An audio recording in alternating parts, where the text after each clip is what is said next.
In a remote village nestled between misty mountains, a 20-year-old girl named Lian lived in poverty. Orphaned at a young age, she survived by foraging in the forest, gathering herbs to sell in the market. The villagers pitied her, but never truly valued her, seeing her as nothing more than a poor girl with no future. One fateful year, a terrible sickness swept through the village. The elders, the children, and even the strongest men fell ill. The village healer had no cure, and soon people began to lose hope. Lian, however, refused to stand by and watch. She remembered the old stories her mother had told her about rare healing herbs hidden deep within the forest, plants that could cure even the most dreadful diseases.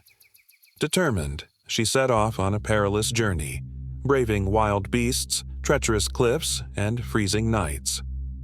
After days of struggle, she found the fabled herbs growing in the heart of the forest near an ancient, enchanted spring. She carefully gathered them and rushed back to the village. Using her knowledge, she brewed a powerful remedy and tended to the sick day and night. Slowly, the villagers began to heal. Word of her miraculous cure spread beyond the village. Travelers spoke of the mysterious healer who had saved an entire town. Nobles, merchants, and scholars sought her remedies, offering gold and gifts in return. But Lian remained humble, using what she earned to help others. One day, news of Lian's healing powers reached the ears of Prince Jian, the eldest son of the kingdom's ruler. A just and noble young man, Jian had spent years searching for a true healer who could tend to the sickly queen, his mother. Intrigued by the girl's talent, he disguised himself as a common traveler and visited the village. Seeing Lian in action, her dedication, her kindness, her brilliance, he was deeply moved. She was unlike any noblewoman he had met. There was strength in her eyes, wisdom in her words. After revealing his identity, the prince asked Lian to accompany him to the palace to heal the queen. Though overwhelmed, she agreed. At the palace, she worked tirelessly, creating the perfect remedy for the ailing queen. Slowly, the queen regained her strength, stunning the royal court.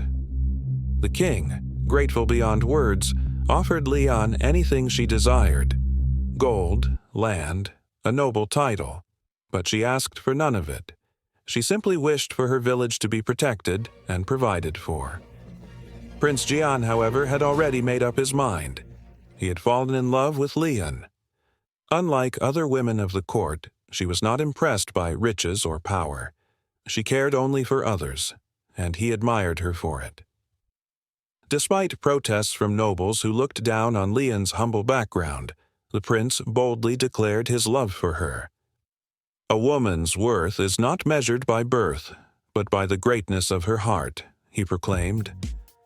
With the king's blessing, he proposed to Lian. Though hesitant at first, unsure if she belonged in the palace, she realized that together they could do even more good for the kingdom. She accepted, not for wealth or status, but because she saw in the prince a man who shared her heart's mission: to heal, to protect, and to serve. And so, the poor village girl who once lived in the shadows became a princess known for her wisdom, kindness, and healing hands, a legend whispered across the land for generations to come.